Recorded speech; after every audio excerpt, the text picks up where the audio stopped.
Matrices क्योंकि easy chapter है, इस इजी चैप्टर में कुछ कुछ ऐसे सम्स भी होंगे जो टीचर जानबूझ के देगा आप लोगों को ट्रैप करने के लिए। जैसे अगर मैं बोलूं if a is equal to cos x sin x minus sin x cos x, prove that a to the power n is equal to cos n x sin n x minus sin n x cos n x for all positive integers n। जब भी आपको बोला जाए for all positive integers हैं और for all n belongs to natural number, then आपको उसमें principal of mathematical induction लगाना होगा जो हम लोगों ने क्लास 11 में किया था। ठीक है, तो क्या स्टेप्स था? Let P n be the statement,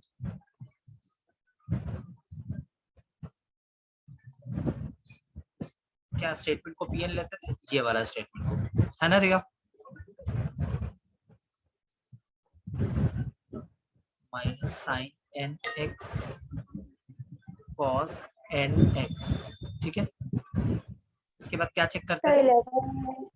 11 में मैथमेटिकल इंडक्शन नहीं किया था। नहीं किया था, अच्छा ठीक है। अभी देख लो, उसके कुछ स्टेप्स होते हैं। जैसे जो स्टेटमेंट ये दिया रहता है ना, इसको हम लोग लेट करते हैं कि ये पीएन है। इसको किससे डिनोट करते हैं? पीएन से। ठीक है, उसके बाद हम लोग क्या करते हैं? पी ऑफ वन चूज करते हैं, तो sir P of one calculate करते हैं। तो एन के जगह पे अगर आप यहाँ पे वन डाल रहे हो तो जाहिर सी बात है जहां जहां पे एन है वो सारा एन वन से रिप्लेस हो जाना चाहिए, राइट? तो तुम्हें क्या मिलेगा? A is equal to cos x sin x minus sine x cos x होगा ये। यहाँ पे n को अगर आप वन से रिप्लेस करो तो जितने सारे n थे सारे को वन से रिप्लेस कर दिया तो ये आएगा। तो अब देखना पड़ेगा क्या ये ट्रू है। तो ये ट्रू होगा या नहीं होगा ये कैसे पता चलेगा? गाइस देखो यहाँ पे ऑलरेडी उन लोगों ने बताया है ए का क्या मतलब है। ए का मतलब ये है, क्या हमारा भी ए वही आया है? बिल्कुल वही आया है। तो हम लोग लिखेंगे this implies that p of 1 is true. ठीक है, दूसरे स्टेप में क्या करते हैं हम लोग? ये अज्यूम कर लेते हैं कि जो गिवन एक्सप्रेशन है वो m के लिए ट्रू है। ठीक है, तो अगर m के लिए ट्रू है तो हम लोग लिख सकते हैं, तो m के लिए जब n था यहाँ पे तो हर जगह पे n था, है ना? देख पा रहे हो, हर जगह पे n था। तो अभी अगर m के लिए ट्रू है तो जहां जहां पे n है वहां वहां पे m आ जाएगा।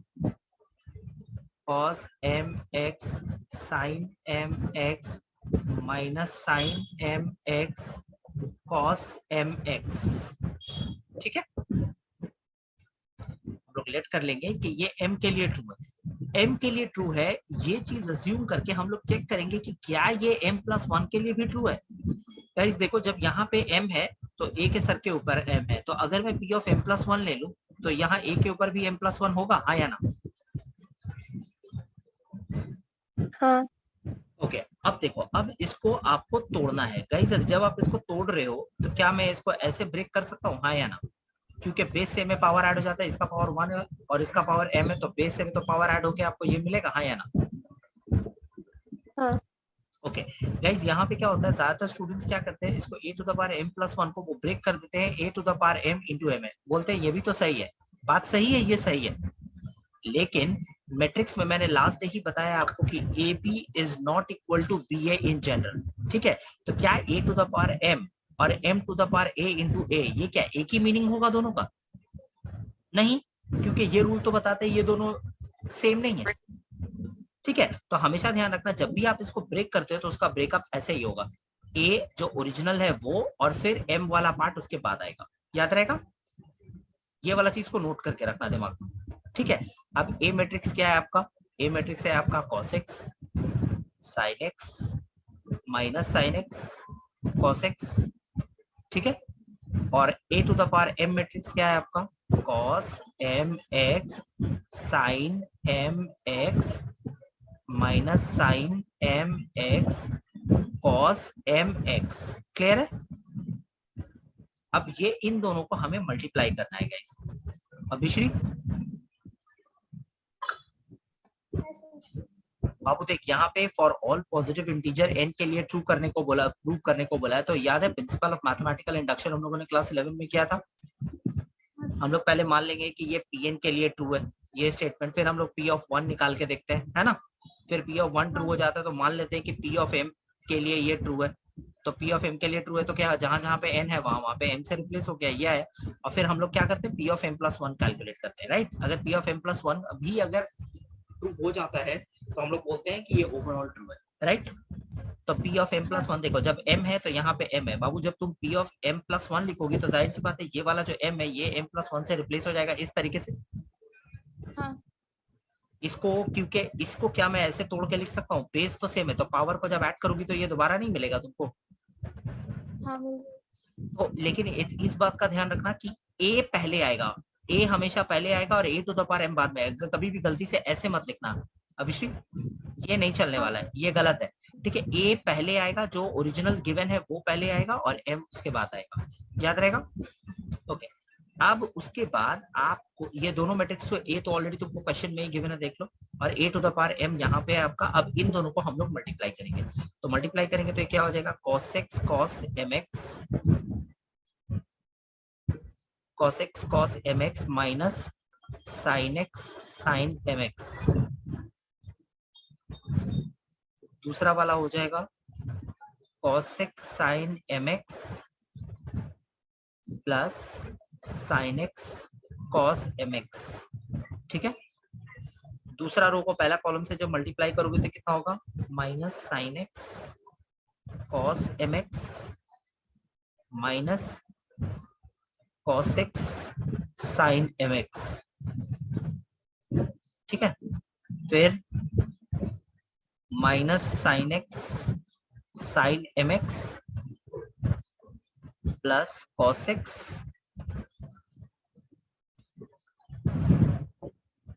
Plus cos x cos mx, ठीक है। ये mx है cos mx, ठीक है। अब जरा नोटिस करो इसके जगह पे क्या ये नहीं दिखता है, cos a cos b minus sin a sin b का फॉर्मेट है, तो मैं इसे लिख सकता हूँ cos of a plus b, हाँ या ना, बोलो। ये वाला जो है पहले देख लो, नोट डाउन बाद में करना या बाद में रिकॉर्डिंग्स भी देख के आप कर सकते हैं। ये cos a cos b minus sin a sin b के फॉर्मेट में है, हाँ या ना दीप्रो, ये cos a cos b minus sin a sin b के फॉर्मेट में है। हाँ सर। तो इसको cos of a plus b लिख सकते हैं, कोई प्रॉब्लम नहीं है। इसको देखो, इसको देखो, ये क्या sin a cos b plus cos a sin b के फॉर्मेट में है, तो क्या इसको लिख सकते हैं sin of a plus b, हाँ या ना, लिख सकते हैं या नहीं लिख सकते, देखो तो इसको ना, ये है sin a cos b plus cos a sin b के फॉर्मेट में। हाँ सर। यहाँ पे देखो, अगर तुम इन दोनों से माइनस साइन को अगर कॉमन ले लोगे तो ये क्या हो जाएगा, sin a cos b plus cos a sin b, ये होगा।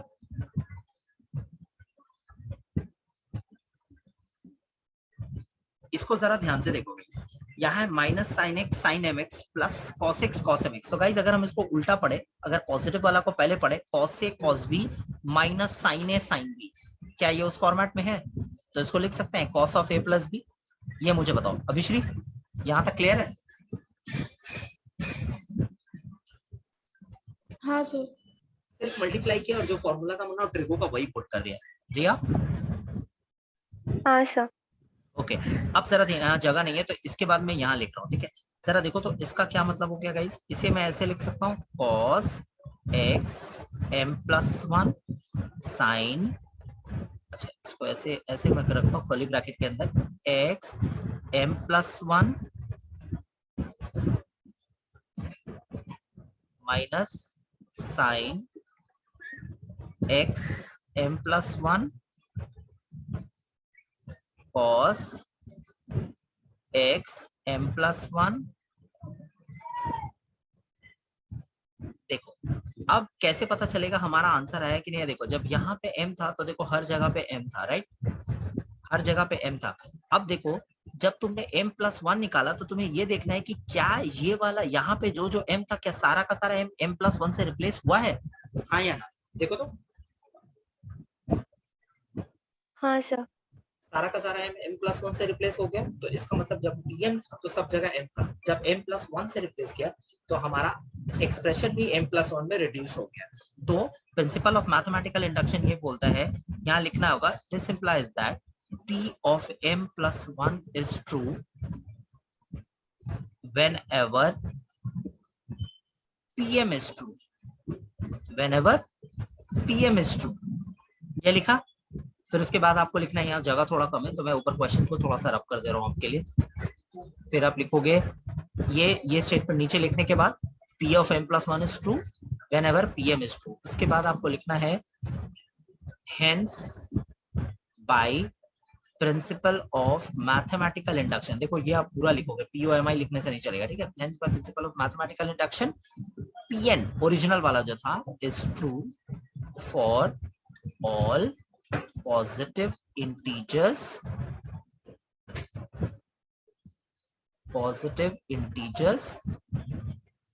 n, ठीक है।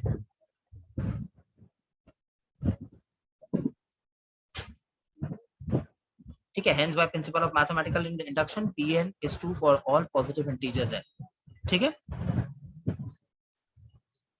क्लियर है? हाँ सर। ओके और अगर आपको बोलता कि for all n belongs to natural number, तो तुम लिखते हैं hence by principle of mathematical induction Pn is true for all n belongs to natural number. जो लिखा रहता वही लिखो। ये क्लियर है? इंडक्शन से कैसे करेंगे? होमवर्क में देखना, ये लास्ट सम है 2.3 एक्सरसाइज का, उसमें एक अलजेब्रा वाला भी ऐसा सम है जो आप लोगों को करना है, ठीक है। ओके इसके बाद आज हम लोग को करना है singular matrix. Singular matrix, singular matrix, ठीक है। एक मैट्रिक्स को सिंगुलर मैट्रिक्स कब बोलेंगे गाइस? एक मैट्रिक्स को सिंगुलर मैट्रिक्स हम लोग तब बोलते हैं जब उस मैट्रिक्स का डेट का वैल्यू यानी डिटर्मिनेंट वैल्यू 0 हो। डिटर्मिनेंट को आप DET भी लिख सकते हैं और ऐसे मॉड करके भी लिख सकते हैं, ठीक है। ये दोनों को डिटर्मिनेंट पढ़ते हैं। अब सवाल ये होता है कि डिटर्मिनेंट कैलकुलेट कैसे करते हैं। जैसे देखो फॉर एग्जांपल अगर मैं आपको एक मैट्रिक्स दूं, मान लो 1 -2 3 9 1 -1 2 1 2, ठीक है। ये एक मैट्रिक्स है। अगर आपसे ये पूछा जाए is a is singular matrix, ठीक है, ठीक है, ए क्या सिंगुलर मैट्रिक्स है, ये तुमसे पूछ सकता है। तो सिंगुलर मैट्रिक्स है या नहीं है ये चेक करने के लिए तो हमें डेट का वैल्यू निकालना होगा गाइस, राइट। तो डेट का वैल्यू निकलता कैसे है, जरा ध्यान से देखो। ये जो मैट्रिक्स गिवन है इसका अपना, जैसे ये 1 है, ये -2 है, ये +3 है। गाइस जब हम लोग डिटर्मिनेंट वैल्यू निकालते हैं तो डिटर्मिनेंट वैल्यू का अपना कोई साइन, अपना एक साइन कन्वेंशन है। जो पहला जो रो होता है वो हमेशा होता है प्लस माइनस प्लस, ये फिक्स्ड है। ये सभी मैट्रिक्स में होगा जब आप डेट का वैल्यू निकालोगे, प्लस माइनस प्लस। तो एक बात बताओ, 1 के सामने कोई साइन नहीं है, इसका मतलब यहाँ पे क्या है, यहाँ पे क्या साइन है? अगर कुछ साइन नहीं है तो अभिश्री 1 के सामने कोई साइन नहीं है तो इसका मतलब क्या है? प्लस। Plus, very good. और ऊपर रूल में भी प्लस है तो प्लस प्लस से कितना हो गया? +1 है ना। यहाँ पे भी प्लस और यहाँ पे भी प्लस, तो प्लस प्लस से +1। अब ये +1 जिस रो में है और जिस कॉलम में है आप उसको कवर कर दो, उंगली रख दो उसके ऊपर। जिस रो में और जिस कॉलम में है आप उसके ऊपर उंगली रख दो। 1 जिस रो में है और जिस कॉलम में है आप उसके ऊपर उंगली रख दो। अब गाइस बताओ, जब आपने उंगली रख दिया तो आपको क्या दिख रहा है? 1 -1 1 2 ये दिख रहा है ना। तो जिस तरफ से हम लोग इंग्लिश लिखते हैं उस तरफ से ये मल्टीप्लाई होगा। 1 × 2 is 2, देन एक माइनस साइन रूल के अकॉर्डिंग, एंड देन फिर क्रॉस करके इधर से मल्टीप्लाई होगा, अगेन -1। ये क्लियर है? हाँ सर। रिया, दीप्रो? हाँ सर। ओके इसके बाद इसके बाद जो हमारा आता है, अब उसके बाद हम लोग दूसरा नंबर को टारगेट करेंगे। इसको देखो, 2 के सामने ऑलरेडी एक माइनस साइन है और उसके सर के ऊपर भी एक माइनस साइन है, तो माइनस माइनस से क्या हो गया गाइस, +2। ठीक है, अब क्या हो गया, 2 जिस रो में है और जिस कॉलम में है उसको छुपा दो। 2 फर्स्ट रो में है, ये छुप गया हमारा। 2 सेकेंड कॉलम में है, आप इसको छुपा दो। ठीक है, तो क्या दिख रहा है हमें, 9 माइनस 1 2, तो फिर से वही इंग्लिश इस तरफ से लिखते हैं, 9 2 18 माइनस -1 into 2 is -2। क्लियर है? ओके, अब उसके बाद देखो, यहाँ 3 के सामने कोई साइन नहीं है, मतलब प्लस है, और ऊपर रूल का भी प्लस है, तो प्लस प्लस से +3। क्लियर? तो 3 जिस रो में है उसको कवर करो और जिस कॉलम में है उसको कवर करो। तो क्या दिख रहा है guys, 9 1s are 9 minus 1 2s are 2। Clear है? तो यहाँ पे कितना हो गया गाइस, 2 और ये +1, यहाँ हुआ 3, 8 20, ये हो गया आपका 40, और 3 - 2 7, ये हो गया आपका 24। तो ये कितना हो गया गाइस, अल्टीमेटली ये हो गया 61 और 3 64। क्या ये इक्वल टू 0 आया, डेट का वैल्यू क्या इक्वल टू 0 आया?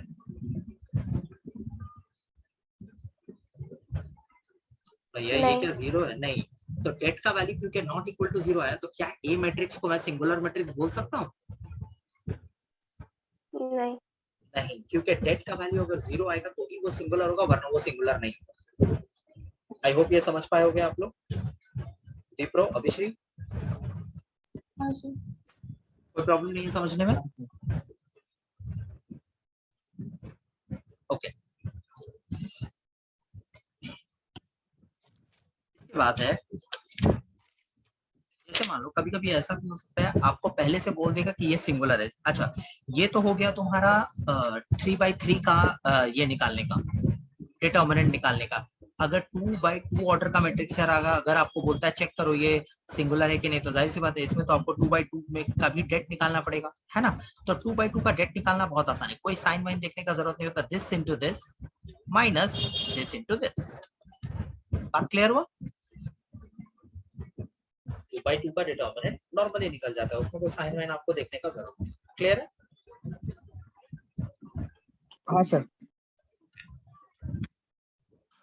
मान लो अगर इस तरह का क्वेश्चन दिया, if 0 less than x less than pi and the matrix 2 sin x 3 1 2 sin x is singular,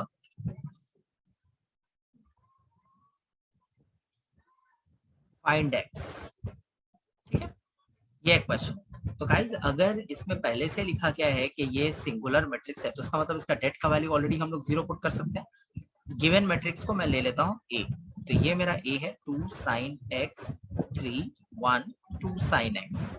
ठीक है, तो आप इसका डेट का वैल्यू तो बहुत आसानी से निकाल सकते हो, 4 sin square x minus 3 this into this minus this into this करके लिख सकते हैं। Since a is singular, therefore data equals to 0। तो data equals to 0 का मतलब क्या हो गया, 4 sin square x minus 3 equals to 0। So sin square x is equal to 3/4। So sin x equals to कितना हो गया, √3/2, है ना? और √3/2 का मतलब कितना होता है, sin 60। तो x का वैल्यू हो गया आपका 5। क्लियर है?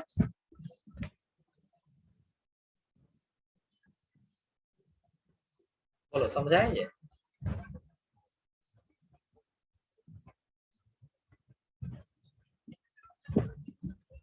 बिश्री, हाँ सर। क्लियर है ये? प्रॉब्लम नहीं है? देख लो। हाँ sir.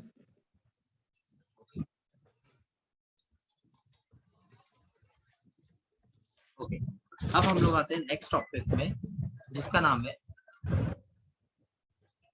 Transpose of a matrix. Transpose of a matrix, इसका नोटेशन क्या होता है? या तो आप ए डैश बोल सकते हो, या आप A to the power capital T बोल सकते हो, या फिर आप A to the power small T बोल सकते हो। ये तीनों ही नोटेशन ट्रांसपोज के लिए यूज किया जाता है। अब ट्रांसपोज का मतलब क्या है? ट्रांसपोज है क्या चीज?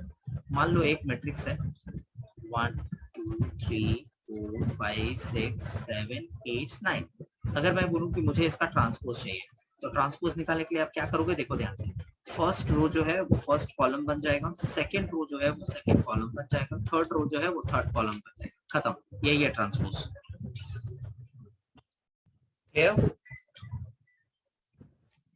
First row first column, second row second column, third row third column, यही ट्रांसपोज है। बात समझ आया? हाँ सर। गाइस इसमें तो कोई कैलकुलेशन नहीं, लेकिन इसका कुछ प्रॉपर्टीज है जो आप लोगों को ध्यान में रखना है। गाइस अगर पहला प्रॉपर्टी है कि अगर दो matrix as a sum given है और उसका ट्रांसपोज लेने को बोल रहा है, तो ये ट्रांसपोज दोनों को इंडिविजुअली मिल जाएगा। ठीक है, सेम चीज डिफरेंस में भी, अगर a माइनस बी बोला है तो भी a dash minus b dash हो जाएगा। क्लियर है?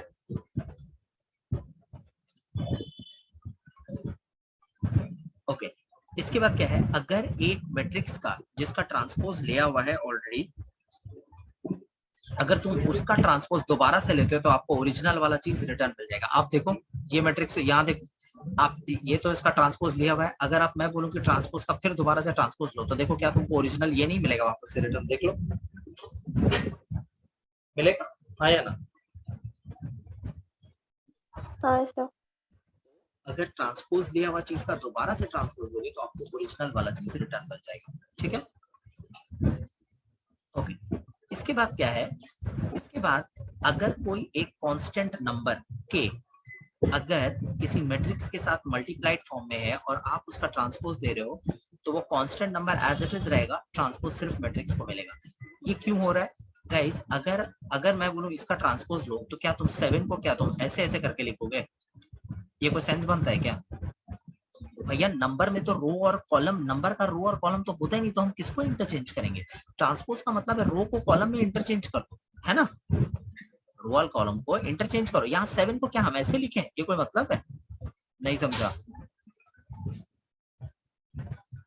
बात समझा? तो ये 7 एज इट इज ऐसे ही रहेगा, ट्रांसपोज मैट्रिक्स के ऊपर जाएगा। अभिश्री नहीं सर, नहीं समझ आया। बच्ची, अगर एक नंबर और एक मैट्रिक्स एक साथ दोनों है प्रोडक्ट फॉर्म में और यहाँ पे उसका ट्रांसपोज लेकर लेना है, तो मैंने बोला ये नंबर जो है वो एज इट इज रहेगा, ट्रांसपोज मैट्रिक्स के ऊपर जाएगा। हाँ बस समझी? क्योंकि बाबू ट्रांसपोज का मतलब क्या है? रो और कॉलम को इंटरचेंज करना, है ना? तो नंबर का तो कोई रो और कॉलम होता नहीं, तो नंबर तो एज इट इज ही रहेगा ना। मैट्रिक्स का तुम रो और कॉलम को चेंज करोगे तो डैश मैट्रिक्स के ऊपर लगेगा। क्लियर है? ठीक। हाँ सर। ओके, अगर दो मैट्रिक्स प्रोडक्ट फॉर्म में है, अगर दो मैट्रिक्स अगर प्रोडक्ट फॉर्म में है अगर, तो क्या होगा? ए बी, अगर ए बी होल डैश है, तो यहाँ पे क्या हो जाएगा? जो पीछे में मैट्रिक्स है वो पहले आएगा और जो पहले मैट्रिक्स था वो बाद में आएगा। ये चीज को याद रखना बहुत जरूरी है। ठीक है, ये चीज को याद रखना बहुत जरूरी है, क्योंकि मैंने बार बार बताया कि a b is not equal to b है। बात समझ आ रहा है? ये वाला सम काफी बार एग्जाम में देता है, तो आप इतना ध्यान रखना। अगर मान लो मैं बोलूं कि ए बी सी है और उसका डैश लेना, तो क्या मैंने बोला? पीछे जो है वो पहले आएगा। तो यहाँ पीछे है वो कौन है? पहले पीछे कौन है? सी है, तो पहले सी को मिलेगा डैश, फिर बी को मिलेगा डैश, फिर ए को मिलेगा डैश। क्या ये क्लियर है? हाँ सर। ठीक है, ठीक है, तो ये प्रॉपर्टीज आप लोग याद रखोगे। चलो, अब इसकी नोट डाउन हो गया ये।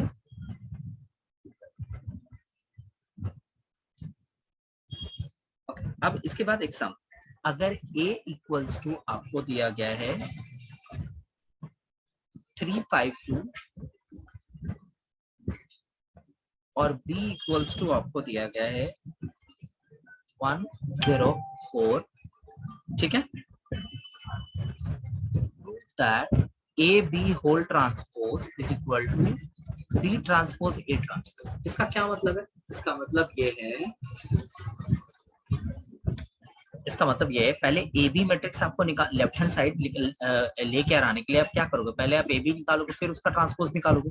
तो गाइस पहले आप ए बी मैट्रिक्स को निकालो। ए मैट्रिक्स क्या है आपका 3 5 2 और बी मैट्रिक्स क्या है आपका 1 0 4। तो पहले आपको इन दोनों को मल्टीप्लाई करके मैट्रिक्स निकालना होगा। अभिश्री पहले मुझे बताओ, क्या ये दोनों मैट्रिक्स मल्टीप्लाई हो भी सकता है? क्या कंडीशन था मैट्रिक्स का मल्टीप्लाई होने का? मैट्रिक्स का मल्टीप्लाई होने का क्या ये था?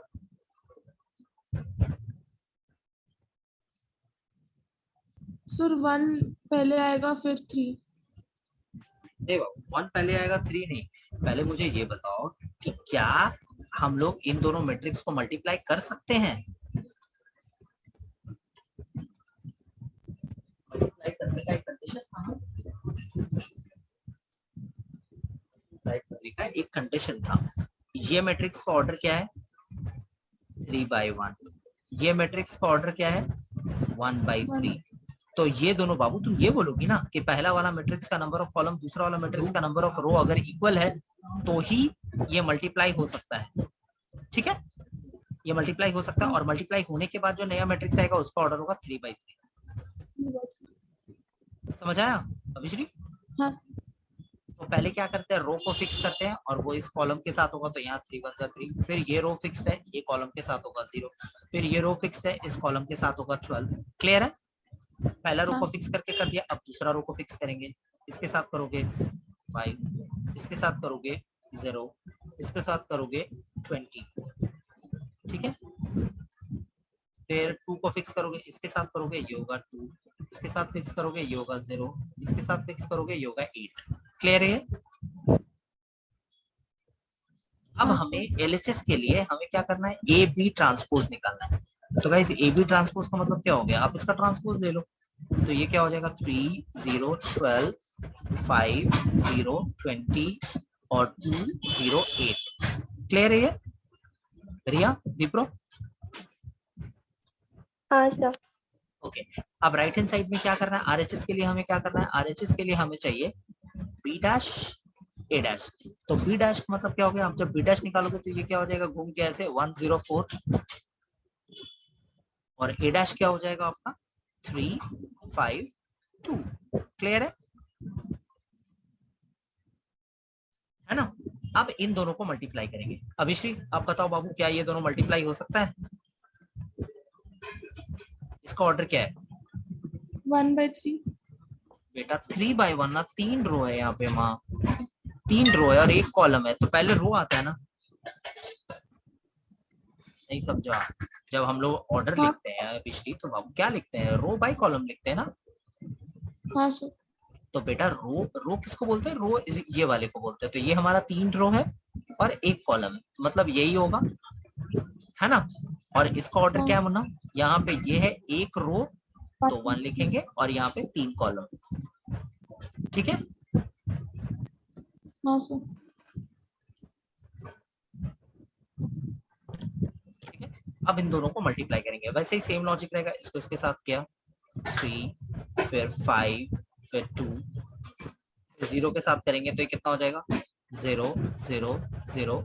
फिर 4 के साथ करेंगे तो कितना हो जाएगा 12 20 और 8। क्या ये इक्वल है गाइस? मैच किया?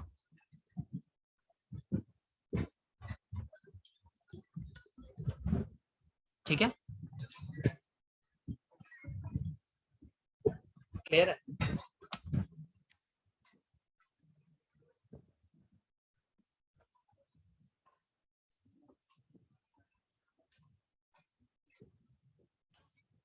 अभिश्री दीप्रो रिया क्लियर है?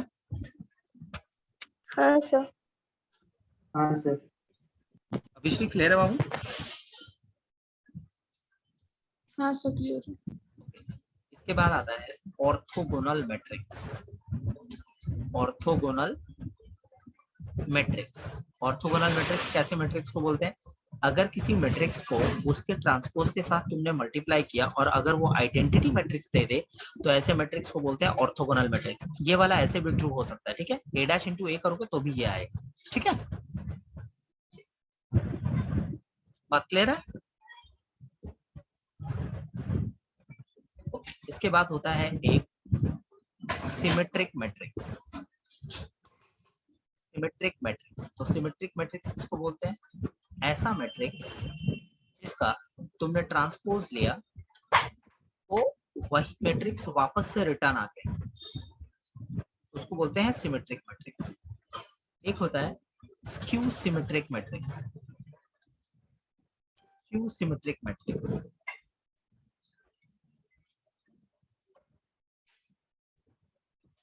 ठीक है। Skew symmetric matrix, skew symmetric matrix किसको बोलते हैं? एक मैट्रिक्स आपने उसका ट्रांसपोज दिया, ओरिजिनल वाला रिटर्न आया लेकिन along with a minus sign. Clear है?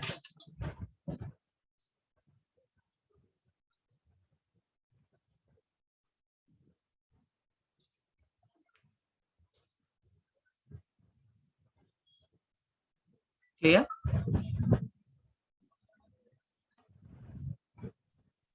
हाँ सर।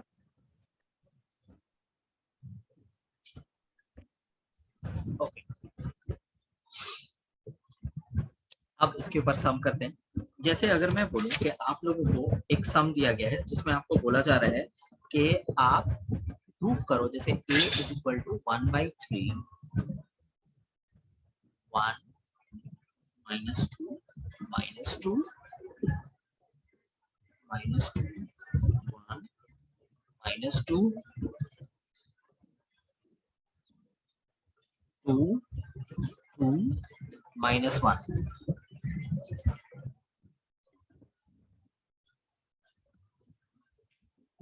ठीक है,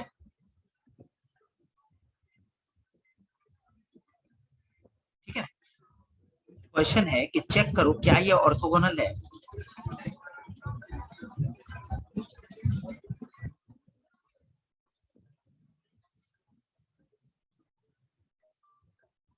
ठीक है, क्या ये ऑर्थोगोनल मैट्रिक्स है? तो गाइस ऑर्थोगोनल में करने के लिए आपको क्या करना पड़ेगा? आपको ये चेक करना पड़ेगा, है ना। तो a है तो आप a डैश निकालो। तो a डैश कैसे निकालो गाइस? मैंने बोला कि अगर कोई कांस्टेंट नंबर किसी मैट्रिक्स के साथ में मल्टीप्लाइड है तो वो constant number as it is रहता है। अभी अभी बताया ना, 7 a डैश वाला तो बताया अभी मैंने। तो 7 एज इट इज रहेगा, डैश सिर्फ मैट्रिक्स को मिलेगा। अभिषेक, तो यहाँ 7 नहीं 1/3 है, तो 1/3 एज इट इज रहा और ये मैट्रिक्स का ट्रांसपोज दे रहा हूँ 1 -2 2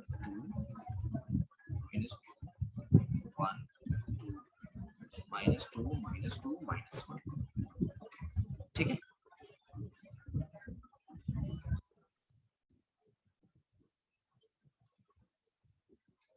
ठीक है। हमें क्या करना है? ए डैश निकालना है। ठीक है, तो एक आप लोग नोटिस करो, ए और ए डैश दोनों में ही 1/3 ऑलरेडी पहले से है, राइट। तो आप 1/3 को 1/9 करके पहले से बाहर करो। ठीक है,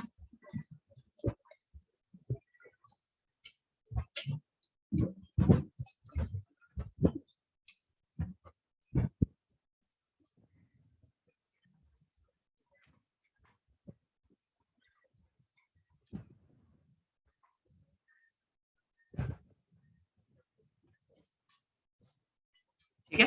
अब आपको चेक करना है ये मल्टीप्लाई करके कितना आता है गाइस, मुझे बताओ। ये मल्टीप्लाई करके कितना आता है मुझे बताओ।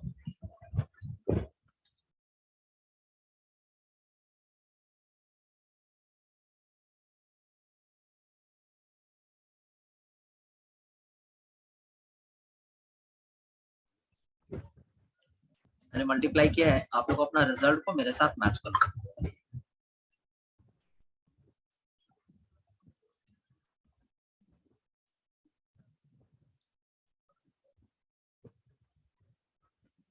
आप लोग अपना रिजल्ट को मेरे साथ मैच करना। आप लोग मल्टीप्लाई करो खुद से, देखो आप लोगों का क्या आता है। क्योंकि ए डैश इज इक्वल टू आई आ गया, तो क्या हम लोग बोल सकते हैं ए जो है वो ऑर्थोगोनल मैट्रिक्स है? ये बोल सकते हैं, ये तो कंडीशन है ऑर्थोगोनल होने का, राइट।